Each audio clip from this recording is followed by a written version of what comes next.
आज हम पढ़ने वाले हैं शैव धर्म के बारे में। किसके बारे में पढ़ने वाले हैं? शैव धर्म के। भगवान शिव की पूजा करने वाले को शैव एवं शिव से संबंधित धर्म को शैव धर्म कहा जाता है। यानी भगवान शिव की पूजा करने वाले को शैव एवं शिव से संबंधित धर्म को क्या कहा जाता है? शैव धर्म कहा जाता है। ठीक है।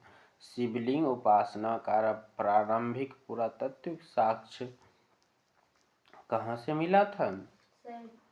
हड़प्पा संस्कृति के अवशेषों से प्राप्त हुआ था। ठीक है। ऋग्वेद में शिव के लिए डैश नामक देवता का उल्लेख है। रुद्र नामक देवता का उल्लेख है। अथर्ववेद में शिव को क्या कहा गया है?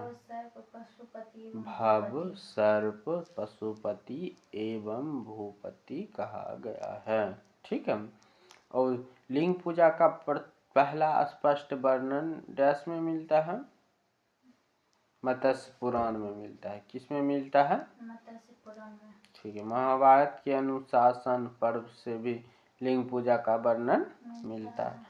रुद्र की पत्नी के रूप में किसे कहा गया है? पार्वती को माना गया है, जो कि किस अरण्यक में मिलता है? तैत्तिरीय अरण्य। वामन पुरुष में शैव संप्रदाय की संख्या कितनी बताई गई है? 4 बताई गई है। पशुपत, कपालिक, कालामुख एवं लिंगायत। पशुपत संप्रदाय के शैवों का सर्वाधिक प्राचीन संप्रदाय है। इसके संस्थापक लकुलिश थे, जिन्होंने भगवान शिव के 18वें अवतार को में से एक माना है। किनको? लकुलिश को। टोटल भगवान का कितना अवतार था? 18 अवतार था, जिसमें से एक लकुलिश थे, जो कि 18वें अवतार को माना था। फिर से लाइन समझो। पशुपत संप्रदाय शैव का सर्वाधिक प्राचीन संप्रदाय है। इसके संस्थापक कौन थे? लकुलिश थे, जिन्हें भगवान शिव के 18वें अवतारों में से एक माना जाता है। कितने अवतारों में से एक माना जाता है? 18वें अवतारों में से एक माना जाता है। अब देखो, अब पशुपत संप्रदाय के अनुयायियों को पंचार्थी कहा जाता है। क्या कहा जाता है? पंचार्थी। इस मत का प्रमुख सैद्धांतिक ग्रंथ पशुपत सूत्र है। श्रीकर पंडित एक विख्यात पशुपत आचार्य थे। क्या थे? आचार्य थे। ठीक है। उसके बाद देखो, कपालिक संप्रदाय के इष्ट देवता कौन थे? भैरव थे। इस संप्रदाय के प्रमुख केंद्र श्री शैल नामक स्थान पर था।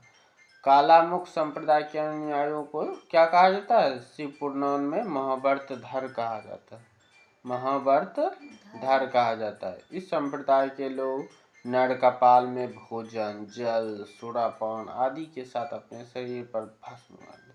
मतलब क्या बोला? इसमें कपाल में यानी हड्डी में पानी पीते थे, खाना खाते थे, भस्म लगाते थे।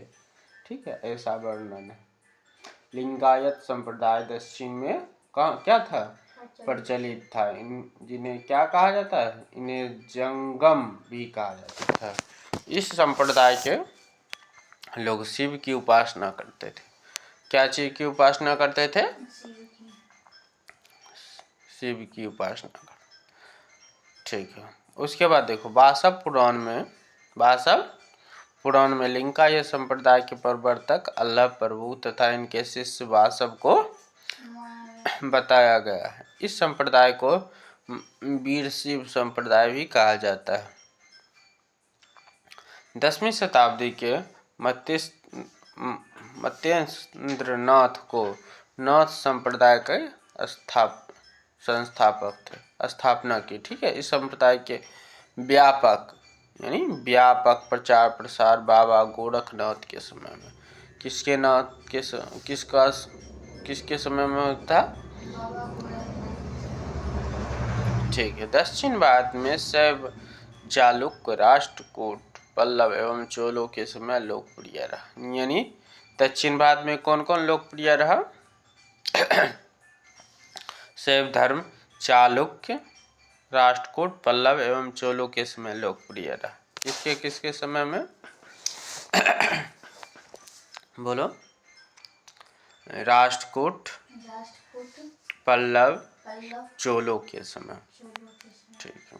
पल्लव काल में शैव धर्म, पल्लव काल में शैव धर्म का प्रचार प्रसार नायरों द्वारा किया गया। नायरों संतों की संख्या कितनी बताई गए थे? 63 बताई, यानी 63 बताई गई थी, जिसमें अपार तरु ज्ञान संबंध एवं सुंदर मूर्तियों आदि का उल्लेख किया है। एलोरा के प्रसिद्ध कैलाश मंदिर का निर्माण किसने करवाया था? राष्ट्रकूटों ने करवाए थे। किसने करवाया था? राष्ट्रकूटों ने करवाया था। ठीक है। चोलों के शासक राजराज प्रथम ने तंजौर में प्रसिद्ध राजेश्वर शिव मंदिर का निर्माण कराया।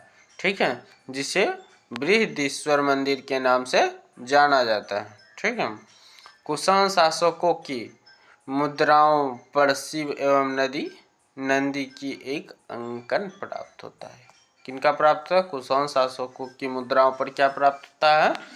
शिव एवं नंदी की एक साथ अंकन प्राप्त होता है, शिव और नंदी की। आज के लिए बस इतना ही। Take care, bye.